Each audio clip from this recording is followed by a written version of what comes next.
Hello everyone, welcome back to my YouTube channel. I just want to say a quick thank you before we dive into today's video. I want to say a quick thank you to everyone that watched and listened to last week's week-long series of interviews celebrating International Women's Day. I thank you guys so much. The feedback and the response was really lovely. And next month, actually, I'm going to keep on doing In Conversation. I'll be doing an interview once a month, talking about different topics, business related, mindset, relationships, whatever the case may be. I'm going to be doing those type of In Conversations going forward. So let's talk about today's video, which is obviously the video summary of yesterday's podcast episode entitled Why You Shouldn't Quit Your Job to Start a Business.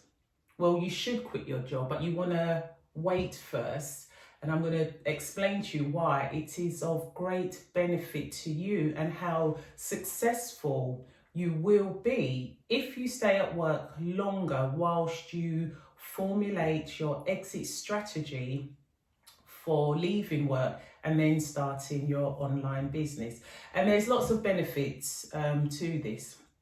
And over the last few years, particularly with lockdown and COVID, more and more people are exploring the idea or actually taking that plunge to start an online business whilst they're working. And quite a few people may have had like a really bad day at work, and you've come home and you're thinking, that's it, I'm handing in my resignation letter. I can't deal with my manager, I can't deal with the people I'm working with, I want to go it alone. And maybe you've done a bit of research as to what business venture you want to start, and you're feeling pretty confident, you've done your research, and now you're deciding that because you've had a bad day at work, you want to now quit your job and dive headfirst into starting your own business. I want to share a little bit of information and some interesting facts. Most online businesses, most online businesses that start will actually fail within the first year. So I'm just going to let that statement just float, okay?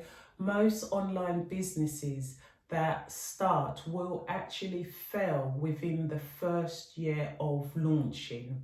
Now that is a powerful statement. And given that most businesses will fail, particularly if you're online, or you could just be on a store somewhere, will actually fail. It's in your best interest that you stay longer at work and make the transition from working for someone else versus now being a business owner. The longer you stay at work and leverage all of the benefits, even if you're doing a job that you absolutely don't like and you're itching to go, it's always better to stay where you are and leverage and get all of the benefits from work. Doing this approach is called the hybrid approach.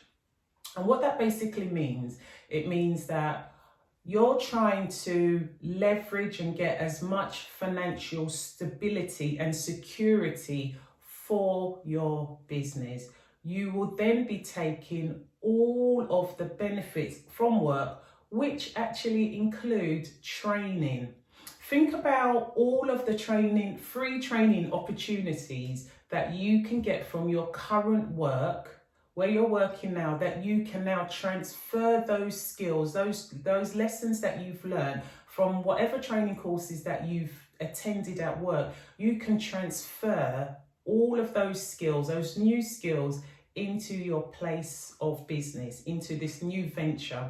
If you've already got a side hustle, you've already decided that actually this is what I want to do, and I've been doing it for some time now, and I'm ready to quit my job and let this business that I've started become my full-time work, my full-time job. It's still a really great idea that if it's possible, stay longer at work, get all of the training that you can get from work, and then you use those skills into your business. Another thing that you want to bear in mind before you quit your job is you've got to think about your mindset. Making that transition from being an employee versus being a business owner is massive. Like, I can't even begin to emphasize how important that is. You have to start thinking of yourself no longer an employee where you're working for somebody and you're being told what to do, not in an aggressive manner, but if you've got a job, you've got responsibilities, right? And you're expected to complete certain tasks and certain actions through the course of your job that day. When you become a business owner, you don't have anybody to tell you what to do. Only you decide as to what actions you'll be taking each day that will be of benefit for your business. Now, if you stay longer at work, you can make that transition with your mindset at your own pace, and you can learn slowly how you can actually run your business in the most effective way. Look at your organization, look at where you work currently. Are there anything that you can pick up from like really great managers? Are you super organized? If you don't have, here's what I'm trying to say in a roundabout way. If you don't have the same level of discipline in your current job, why would you then have that same level of discipline in your business? Now, you're probably going to say, well, because I'm counting on it. This is my business. I have to make it succeed.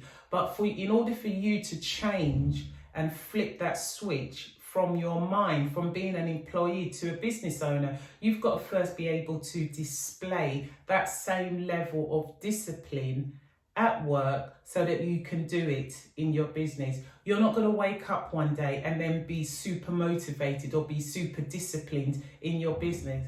I can tell you that there are times I don't always feel super motivated to respond to emails or, check things within my business, but I've already cultivated a really super disciplined mindset, because when I started my business, I did the transition very slowly. I leveraged every opportunity. I was mindful. If I had to go to meetings, I would listen to the tone of the person speaking, whether it's my manager or indeed myself.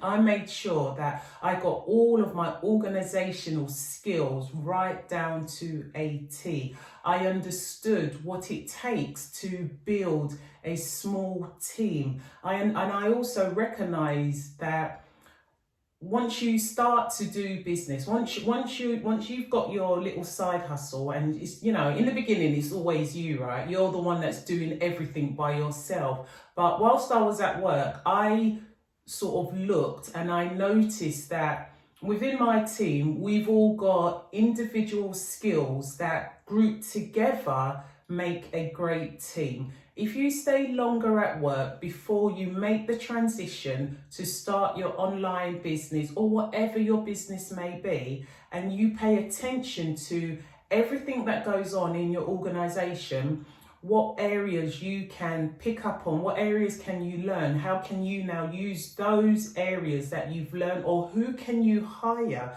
to fill in the skills gap for your business, then you are more likely to succeed. And research shows that if you make the transition from work, you stay at work longer before you leave and start your online business, you are 33% more likely to succeed in your business. Just think about that.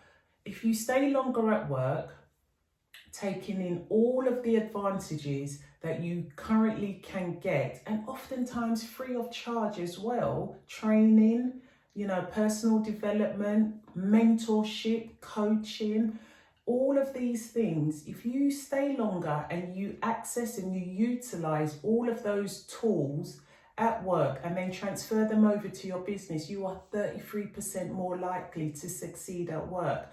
I know that when I left my job as a civil servant, I didn't just leave because, oh, that's it, I've had enough, right? No, I stayed longer.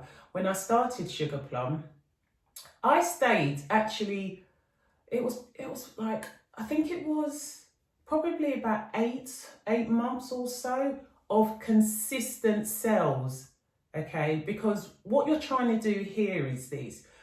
Your business, your side hustle or your online business or whatever the business is that you're trying to set up or start up, the whole point of it is so that whatever income that you currently receive at work, your business should be able to equal, match it, or surpass what you're getting on a monthly basis, to give you that confidence and security that once you hand in your notice, you know that money-wise, you are not going to suffer. You're not going to struggle, right? So when I left my job to do Sugar Plum on a full-time basis, I made sure that I had minimum 8 months of consistent sales that were equal or matched my monthly salary. Once I did that, then I thought, okay, I can actually do this. This seems like a viable option for me now.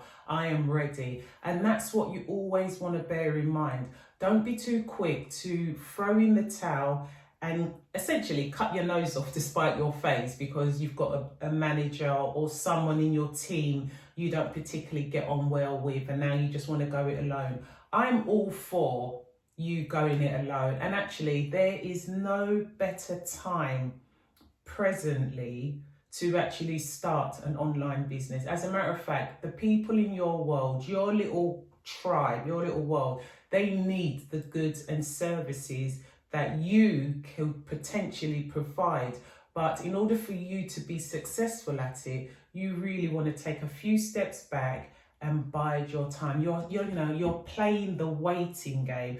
You are formulating your exit strategy for when the moment comes or when the time is right for you to leave and go it alone. And when you do decide that, okay, the time is right for me to go it alone, you also want to be thinking about the market. Who and where are your customers? What is your market saying?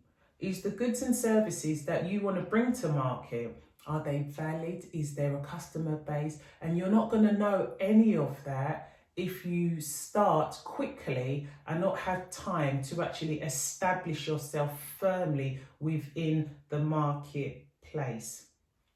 And, oftentimes we hear people saying that entrepreneurs and mavericks, they go it alone. And we hear and see these from household names. But in reality, those top successful business individuals that we look up to or we hear about or we know, they all say the same thing. It's never wise to just call it quits at your job when you do not have an exit strategy, when you do not have a firm financial footing or security to back it up, to back, your business venture. Because once you leave, that's it, all bets are off. And you definitely do not want to be amongst the individuals that will fail within the first year. You want to give yourself a fighting chance to be amongst the 33% that succeed in business. So that's what I've got for you today. I hope you found it super helpful. Please like and subscribe to my channel, hit the notification button and look out for another episode next week. And guys, remember, be great because you are.